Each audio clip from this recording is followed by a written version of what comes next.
Hello students, मैं सुधाकर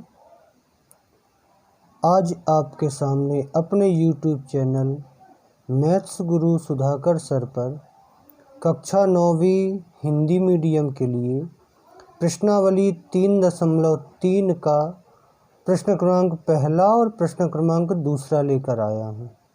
ठीक है, तो देखिएगा इसमें प्रश्न क्रमांक पहले में क्या है कि किस चतुर्थांश में या किस अक्ष पर बिंदु ऋण 2 4, 3 ऋण 1, ऋण 1 0, 1 2 और 3 ऋण 5 स्थित हैं। कार्तीय तल पर इनका स्थान निर्धारण करके अपने उत्तर को सत्यापित भी करना है।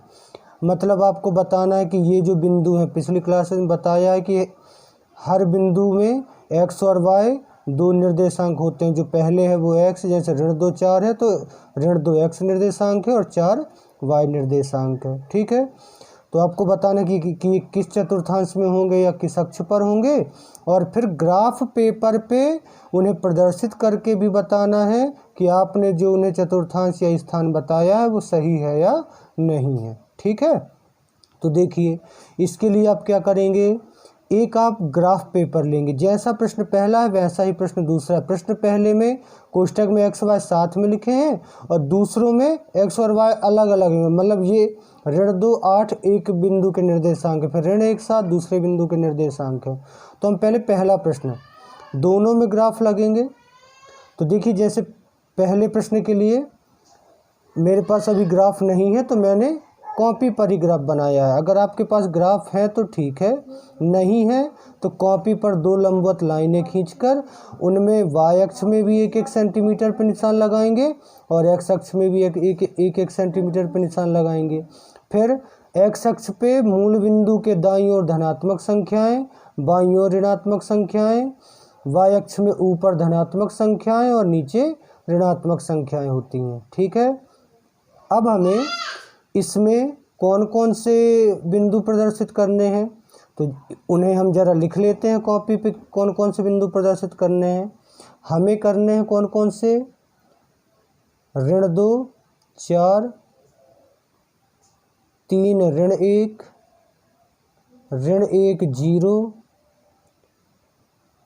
1 2 और आखिरी है ऋण 3 ऋण 5। आपको इतने ये 5 बिंदु इस पे दर्शाने हैं और फिर लिखेंगे कि किस चतुर्थांश में है। तो देखिए सबसे पहले ऋण 2 4। ऋण 2 4 मतलब जो पहला निर्देशांक है वो x है और जो दूसरा निर्देशांक है वो y है। तो जो x निर्देशांक है उसे आप x अक्ष पे ढूंढेंगे और जो y निर्देशांक है उसे आप y अक्ष पर ढूंढेंगे। तो देखिए x अक्ष पे ऋण 2 कहाँ है, तो देखिए इस x अक्ष पे ऋण 2 ये है और y अक्ष पे 4 कहाँ है, तो y अक्ष पे देखो हमें धन का 4 चाहिए तो y अक्ष पे धनात्मक संख्या ऊपर है तो 4 ये है। तो आप x के ऋण 2 को इसको y के 4 के सामने तक ले जाइए। तो स्केल से आप बिल्कुल सीधी लाइन खींचेंगे, ये हम ले गए 4 तक और 4 से इसको ऐसे मिला देंगे। तो ये जो बिंदु है जहाँ पर 4 और ऋण 2 आपस में मिल रहे हैं, ये बिंदु, ये बिंदु कौन सा हुआ, ऋण 2 4। आया समझ में?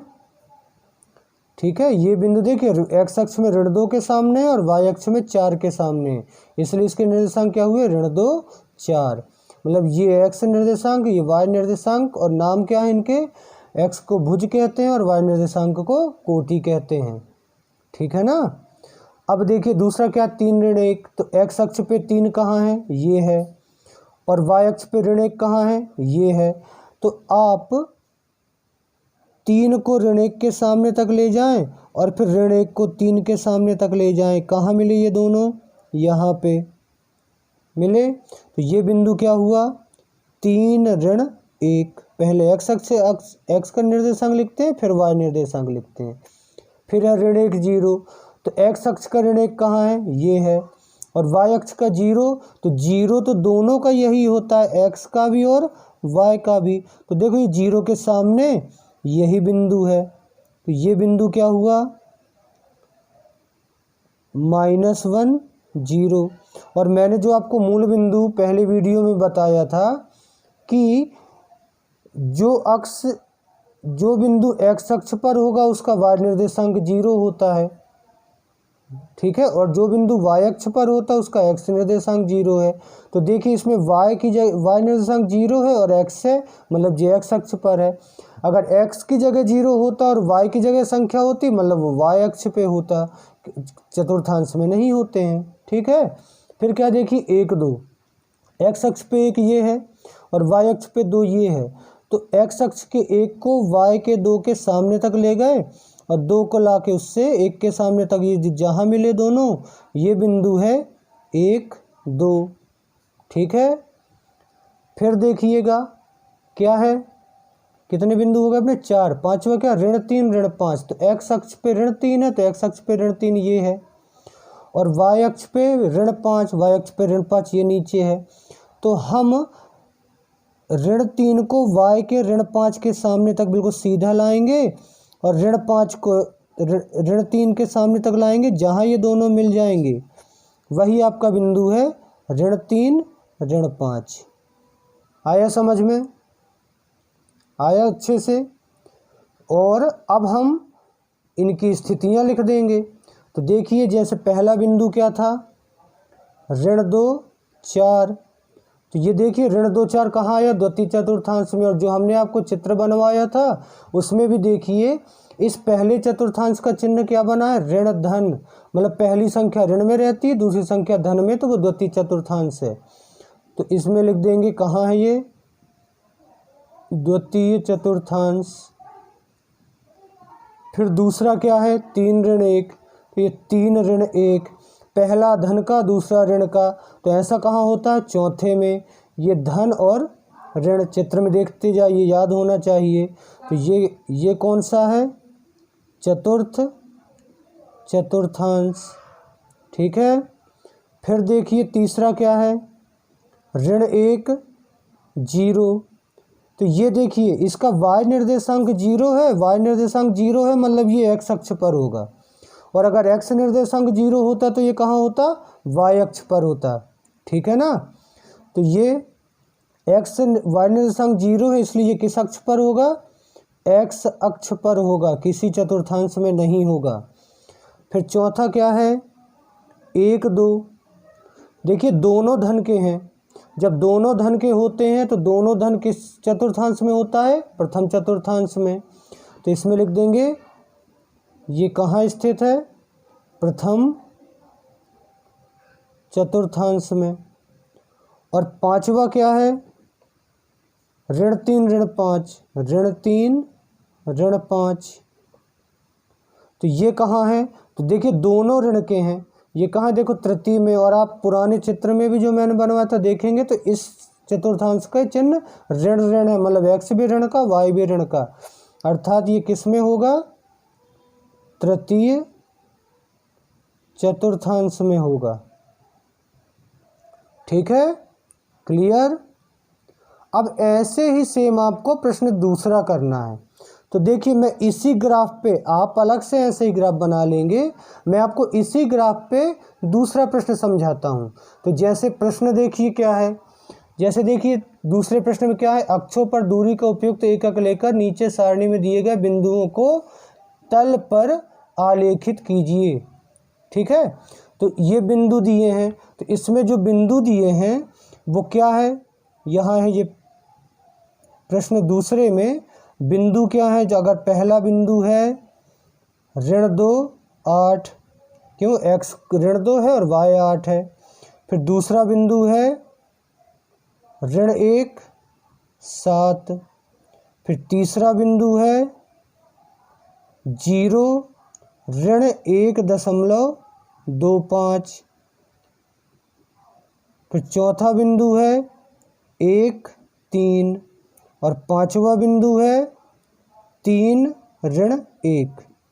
ये 5 बिंदु हैं, आपको इन्हें भी ऐसे ही जैसे अभी आपने पहला क्वेश्चन किया इसके जैसा ऐसे ही दर्शाना है। ये अब दूसरे प्रश्न के ये बिंदु हैं, ठीक है।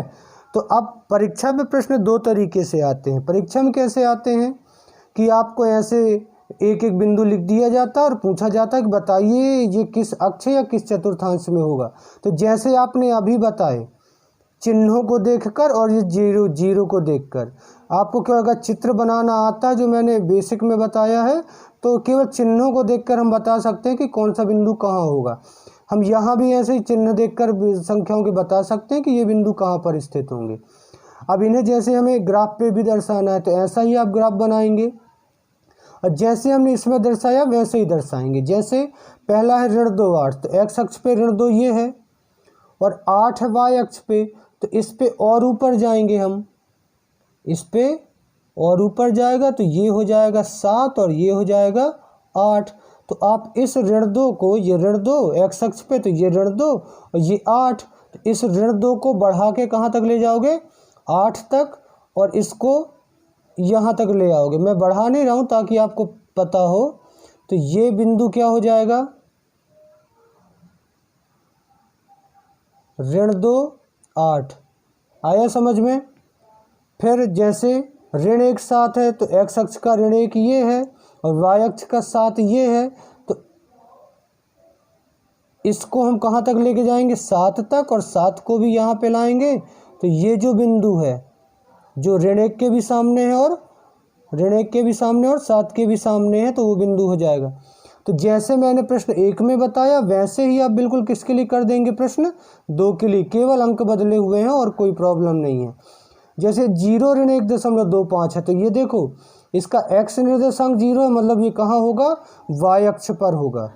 ठीक है, अब y अक्ष में ऋण 1.25 कहाँ आएगा, तो देखिए ऋण 1.25 मतलब ऋण 1 ये है, इसके बाद 0.25, तो इसके नीचे देखिए आपके ग्राफ पेपर पे बारीक बारीक 10 लाइनें हैं ऋण 1 और ऋण 2 के बीच में।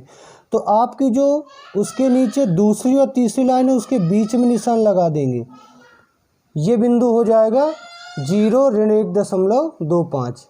ठीक है, क्लियर।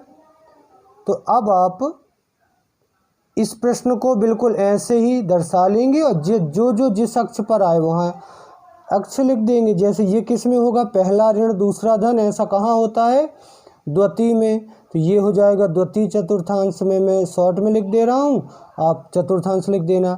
ये भी माइनस प्लस है तो ये भी किस में होगा, द्वितीय में। यहाँ देखिए एक्स निर्देशांक 0 है, केवल y है, तो ये कहाँ होगा, y अक्ष पर। यहाँ दोनों धन के हैं तो कहाँ होगा, प्रथम अक्ष पर। ये पहला धन दूसरा ऋण है तो ये चौथे में होता है, तो ये होगा चतुर्थांश में। ठीक है, तो इतना मैंने, और इन्हें दर्शा लेना आप ग्राफ पे। ठीक है, आया सबकी समझ में। तो बच्चों ये अच्छे से समझ लीजिएगा क्योंकि अगले पाठ में आपको ग्राफ बनाने हैं। ऐसे आपको बिंदु निकालेंगे फिर उनका ग्राफ बनाएंगे, इसलिए आपसे ये बिंदुओं को स्थापित करना बहुत अच्छे से आना चाहिए। ठीक है, तो आज हमारा ये चैप्टर 3 कंप्लीट होता है। मैं अब इसमें आपको अगर वीडियो अच्छा लगा है, हेल्पफुल लगा है, नॉलेज आपका बढ़ रहा है इस लॉकडाउन के समय में, तो वीडियो को, मेरे चैनल को सबसे पहले सब्सक्राइब कर लें। अगर आप पहले सब्सक्राइब कर चुके हैं तो लाइक और शेयर करें, हर वीडियो को लाइक और शेयर ज़रूर किया करें। ठीक है, और जिन्होंने नहीं किया सब्सक्राइब वो लोग सब्सक्राइब कर लें ताकि आपके 9वीं क्लास की पढ़ाई निरंतर रूप से बढ़ती रहे और आप अपने ज्ञान को बढ़ाते रहें। और वीडियो पूरा देखा करें, फॉरवर्ड कर करके नहीं, क्योंकि अगर आप फॉरवर्ड करेंगे तो स्टेप छूटेंगी और स्टेप छूटेंगी तो क्वेश्चन आपकी समझ में नहीं आएगा।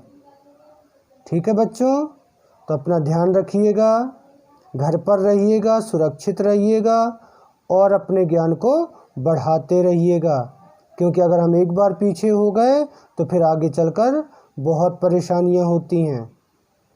ठीक है, तो सभी ध्यान रखना, चैनल को लाइक और शेयर ज़रूर करना। ठीक है, धन्यवाद।